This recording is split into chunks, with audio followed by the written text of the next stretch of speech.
భారీగా తగ్గిన బంగారం ధర ఈ ఒక్క రోజే ఎంత దిగొచ్చిందంటే బంగారం ధరల్లో తీవ్ర ఒడిదుడుకులు చూస్తూ ఉన్నాం. గత కొన్ని నెలలుగా గోల్డ్ రేట్లలో భారీ మార్పులు చోటు చేసుకుంటున్నాయి. ఈ క్రమంలోనే ఒకానొక ఆల్ టైమ్ హైకి చేరిన బంగారం ధరలు మళ్లీ నేలచూపులు చూస్తున్నాయి. పసిడి రేటు వెలవెలబోతోంది. తెలుగు రాష్ట్రాలలో బంగారం ధరలు మళ్లీ తగ్గాయి. గత వారం రోజుల్లో చూస్తే పసిడి రేటు బాగా పడిపోయింది. గ్లోబల్ మార్కెట్లో బంగారం ధరలు దిగి రావడంతో ఆ ప్రభావం వల్ల మన దేశంలో కూడా గోల్డ్ రేట్లు వెలవెలబోయాయి అని బులియన్ మార్కెట్ నిపుణులు పేర్కొంటున్నారు. హైదరాబాద్ నగరంలో బంగారం ధరలు బాగా క్షీణించాయి.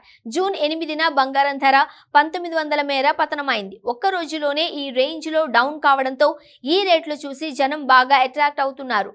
జూన్ 8న హైదరాబాద్ లో గోల్డ్ రేట్లు ఇలా ఉన్నాయి. 22 క్యారెట్ల బంగారం ప్రస్తుతం 65,700 రూపాయలకు లభిస్తూ ఉండగా 24 క్యారెట్ల బంగారం 71,670 రూపాయలకు దొరుకుతోంది. బంగారం ప్రియులకు ఇది ఊరట కలిగించే అంశం. అంతర్జాతీయ పరిణామాలతో పాటు డిమాండ్ ను బట్టి గోల్డ్, సిల్వర్ రేట్లు మారుతూ ఉంటాయి. ఈ క్రమంలోనే గత కొన్ని రోజులుగా గోల్డ్ రేట్లలో భారీ మార్పు చోటు చేసుకుంటోంది. తీవ్ర హెచ్చు తగ్గుల నడుమ ఊగిసలాడుతోంది. బంగారం కొనే ముందు కొన్ని జాగ్రత్తలు తీసుకోకుండా ఉంటే మోసపోయే ప్రమాదం ఉందని విశ్లేషకులు చెబుతూ ఉన్నారు. బంగారం స్వచ్ఛతతో పాటు మేకింగ్ ఛార్జీలపై పూర్తి అవగాహన ఉండాలి.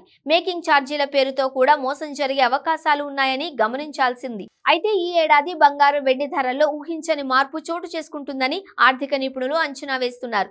ఈ నేపథ్యంలో రేటు తగ్గిన ప్రతిసారి బంగారం కొనడానికి ఇంట్రెస్ట్ చూపుతున్నారు జనం. గోల్డ్ ఇన్వెస్టర్లు సైతం పెద్ద ఎత్తున పెట్టుబడులు పెడుతూ ఉన్నారు. మరోవైపు వెండి ధరలు కూడా క్రమంగా పైకి పోతున్నాయి. ఒకానొక సమయంలో 1,00,000 రూపాయలు దాటిన వెండి రేటు నేడు 96,000 రూపాయలకు లభిస్తోంది.